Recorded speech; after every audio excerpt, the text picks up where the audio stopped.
一个会飞的电饭煲不是没有人做，而是因为它做出来没有意义。ATR 这个项目早在2024年就已经立项了，但是伴随着各种困难，这个产品也终于在2020年的今天与大家见面。就我个人而言，我真的非常喜欢民航机型，所以不知道屏幕前的你意下如何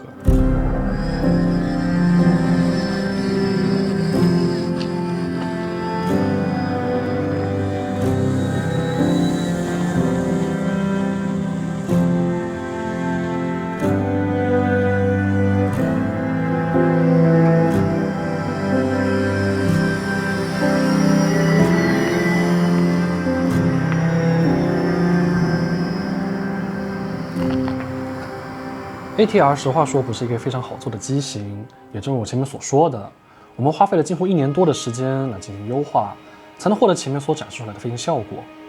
那在这1年间，我们团队遇到了非常多的问题，无论是气动还是结构，还是最基本的起飞重量，都毫无头绪。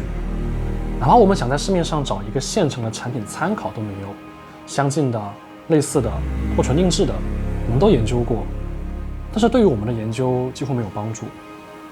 ATR 系列比较具有辨识度的大展现点机翼，实际上翼面积非常的小，这对于航模产品来说是非常不利的。那我在项目立项之前都能想象到，这架飞机的机翼很有可能跟一把手术刀一样，精准地切割着雷诺系数的极限，撕裂着空气，打乱着层流，并最终导致飞机的坠毁。这当然不是我想看到的。因此，我们做了一个很基础的验证和评估。如果按照体积较小的 ATR-42来设计，其起飞重量估计会有3.5公斤左右，可是它的平飞升力却只有1.8公斤。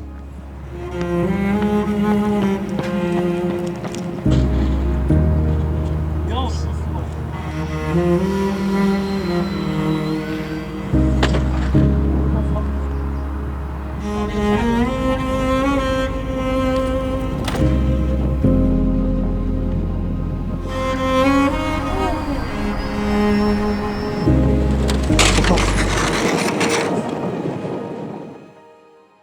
其实说真的，我也蛮希望这架飞机可以顺利飞起来，不只因为它好看，也是因为我们确实已经耗费了大量的精力在建模和评估上。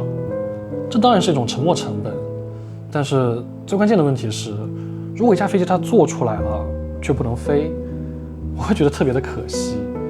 它可是一架飞机啊，怎么能说不飞就不飞了呢？只是伴随着项目的持续发展，我们会越来越感到绝望。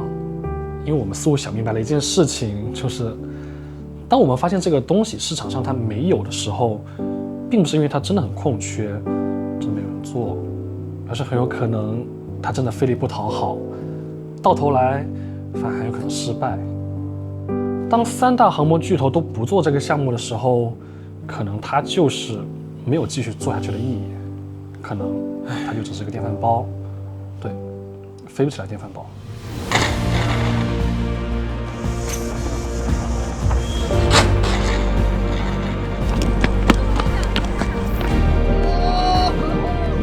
只是哪怕到了今天，我可能都想不明白，我们最终还是选择把这架飞机送上天的原因。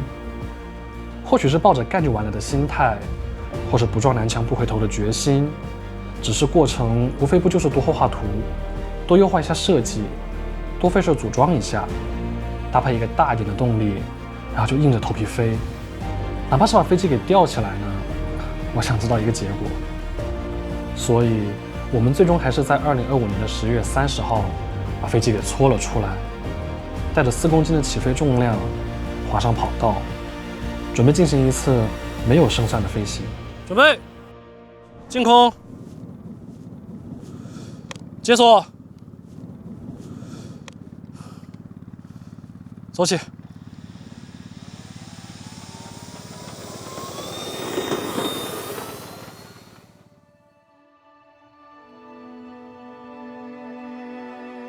哎，老师是这样，我最近开了一个新的一个项目啊，然后也是大义载荷螺旋桨嘛，然后想问问您的意见是吧？哎，这个速度大一点呢，会不会好一点？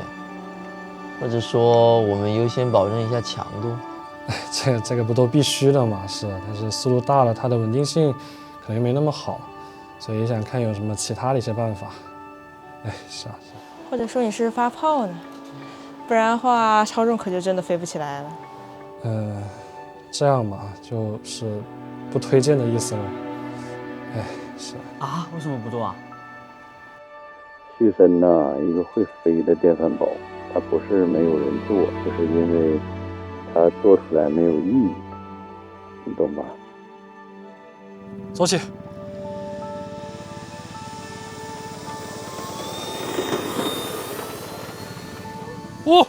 哦，起来了！可以。这一次飞机还会超重吗？包不会的，你做了这么多架了。这个结构会不会脆了一点？这个放心，还是有保留冗余设计的。那这个起落架没有线程的话怎么办？自己画一套。这个机升力符咒的问题该怎么解决？提高推重比，用2820电机，利用螺旋桨附加性。没经过试手验证就敢做，是不是傻？把它3小时1干就完了。3D 打印飞机又重又这就是我们为什么一定要去优化结构，飞机摔了不就修不了？一定要设计模块化，尽可能降低维修成本。都已经超预算了，你还不知道为什么吗？我知道我在做什么，做这些的意义在。飞起来就是意义。Kitty 小舟工作室这个创业项目已经发展了持续20个月，我的民用3D 打印航空器也已经出到了第7个产品。或许有一天我们真的会造出那个会飞的电饭煲，但是今天我想与您分享我们这一架 ATR 首飞成功的喜悦。视频中的同款飞机已经上架了我们的官方网站，首发1周内仍有大额的优惠，感兴趣的小伙伴也欢迎去我们的官方网站下单支持一下。我们能走到今天这一步，离不开工作室群体的努力，离不开投资人，离不开合作伙伴的帮助，最重要的是离不开屏幕前的各位长期以来的支持。那么这里是 Kitty 小工作室，精彩内容让我们下期再见。